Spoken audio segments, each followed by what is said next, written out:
Hi, I'm Tom Chick. You're in my dining room with me, and I'm really excited for us to go over to this dining room table and for me to show you what I've got set up, because it has long been a favorite of mine as far as solitaire board games go.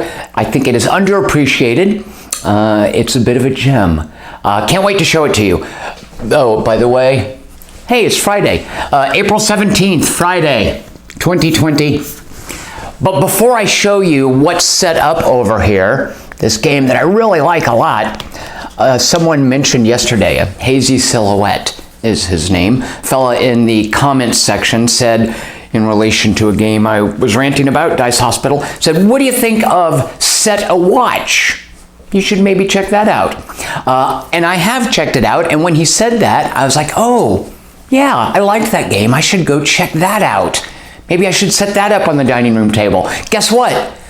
We're not setting up this thing on the dining room table, and I'm going to tell you why. Before we look at what is set up, let's look at what's not set up and why. Join me over here. Set a Watch is an indie game from a publisher called Rock Manor Games. They're known for kind of a crazy post-apocalypse potpourri called Maximum Apocalypse. And I think there's no irony intended with that. Which Maximum Apocalypse has a nice blend of unique character abilities and exploration and survival management and basic combat stuff. I like what it's doing. It had a bit of a rough start. If you play Maximum Apocalypse, you need to make sure that even if you don't have the expansion, you are using the rules from the expansion. The game, as it came out, basically needed a rewrite of the rules book, which, if you've seen many of these videos, you know how crazy that drives me. So, Set a Watch, it's not designed by the same fellow that did Maximum Apocalypse, but it's his company. He published this, and it's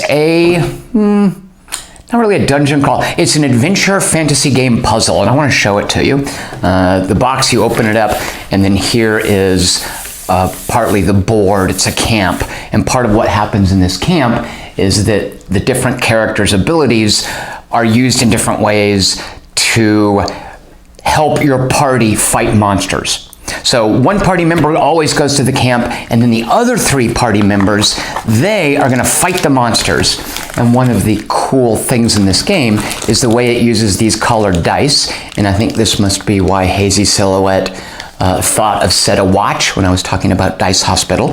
Here, these colored dice are used to power the character's abilities and to fight the monsters. There's kind of a dice allocation puzzle, which I really enjoy because of how distinct the character powers are and how they interact with the monsters in different ways. But as I sat down last night to pull this out and go over it and think about maybe setting it up on the dining room table to play today, I was reminded of a couple of things, one of which is the rules book is terrible. Again, it's missing important information. It's poorly organized. How does someone design a pretty nifty game like this and then screw up the rules book so poorly? So I was reading through the rules and thinking, okay, I can remember most of this. Maybe I'll have to look up a couple of things on Board Game Geek. But I reached a point where I thought, nope, I'm done. This is done. And I remembered reaching that point playing this previously, and I want to show you that point right now. So you get your character set up, you've got a camp set up, and you move through a location deck. Here, for instance, is a location. The Cliff Watch, there's a deck of them, and you're trying to get to the bottom location, the final location. It's kind of a survival game. If you make it all the way to the final location, if you survive the final battle, congratulations, you've won. So each location has a couple of things that it tells you. Maybe there's a special ability that applies to this location. I like how thematic this is, by the way. On a Cliff Watch, yeah, adventurers' ranges are increased because they sit up on the cliff and they can shoot farther. This right here has to do with how much of your campfire is expended by visiting this location. And the campfire is a key concept here because this number is going to tell you how many monsters are at that location. And monsters are basically, they're created from this monster deck. Here's a monster deck, and you will draw this number of cards and then set them up in a line face down so you can't see what's coming. And then, based on the brightness of your campfire, you will flip up the monsters from the beginning, from the left, working your way here. If we have a campfire that's really dim, this is the only monster we can see. We know that there's a wolf out here. We don't know what's in the shadows behind the wolf. Generally, though, you're going to have a campfire that's bright enough to at least see what's coming behind the wolf.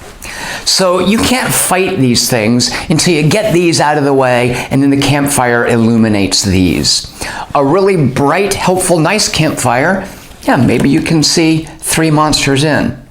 And the depth is important because you need to know how much do you want to expend fighting this monster based on what's left over. Furthermore, melee characters can only fight this dude. Ranged characters, I think, can fight the first 2, but if you're on Cliff Watch, I think you can fight the first 3. Don't quote me on that.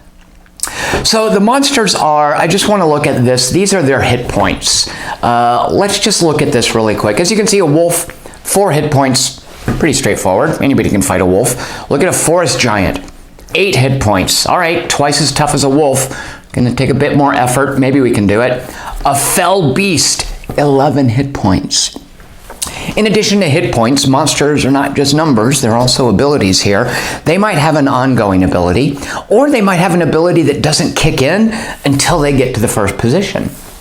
So this text gives monsters some flavor. It sets them apart from each other. It gives them personality. I want to refer you to the forest giant. A wolf, by the way, doesn't do anything special, just 4 hit points. Look at this forest giant here. I'd like you to read this text. I'll read it with you. Giant's health, that's this figure here, is always added to the creature's base health behind it. Okay. And it even says, hey, if that creature's out in the shadows, go ahead and flip it up so you can see what numbers you're dealing with. Fair enough.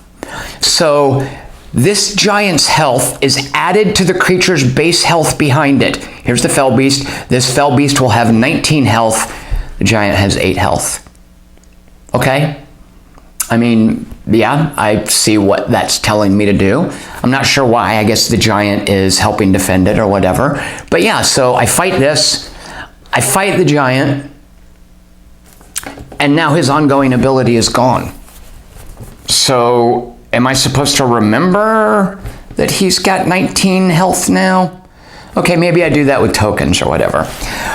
Or alternatively, maybe I go on to Board Game Geek and I ask the designer, what? How do I manage this? And the designer's like, oh, no. You're doing it wrong. You add this creature's health to the giant. Yeah, that's what you do. And then you maybe say to the designer, oh, well, that's not what the card is telling me to do. The card says the giant's health is added to the creature's base health behind it. And then the designer, I think it's the designer, maybe don't quote me on that, someone in an official capacity, maybe a playtester, said, well, no, you're reading the card wrong. You're supposed to add this health to the giant. And then when you explain to that person, okay, I know how to speak English, I know what words mean, I know how to express myself in writing and how to interpret words and understand their meaning, I know that when you tell me to add to the health of a creature, that creature's health changes. But that doesn't mean that creature's health then comes back here and gets added here. What this is supposed to do, and this is a problem with the rules book, with some of the text in the cards, when I see the designer, the folks who make this game, cannot express the simple act of how 2 numbers relate to each other. What's added to what? What value affects which number? If they can't express that in the English language, in words that we share in common, then how am I to trust what any other card says, or what the rules book says, or what they even post on Board Game Geek? This is not just a failure to write clearly. This is a failure to use words. Because again, let me just explain. Giant's health is always added to the creature's base health behind it.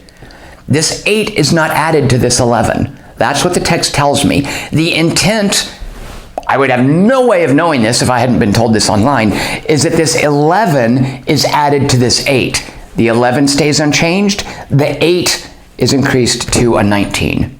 This is why I am not playing Set a Watch. I cannot be bothered with people who cannot write rules for these nifty games they've created. I have good games that I can play where the rules have been vetted by third parties. They've had copy editors, they've had play testers, they've been blind tested.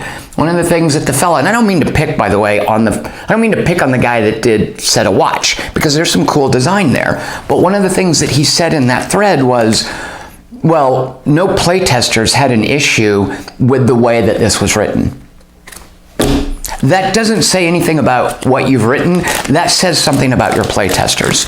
And that then says something about the level of playtesting that your game received.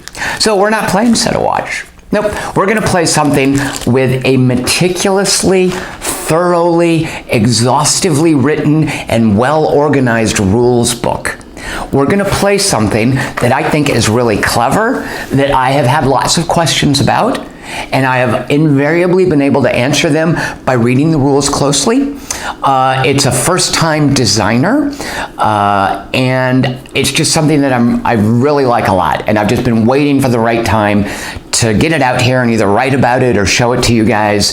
And you know what? Week 4 of a pandemic lockdown, by golly, that's the right time. Let's do it. Well, let's do it tomorrow. Join me tomorrow. I will be showing you a really cool game. Thank you guys for watching me yell at the poor people that made Set a Watch. Sorry guys, but come on, the English language. Join me tomorrow. I'll show you something cool. I promise we're not going to be all negative.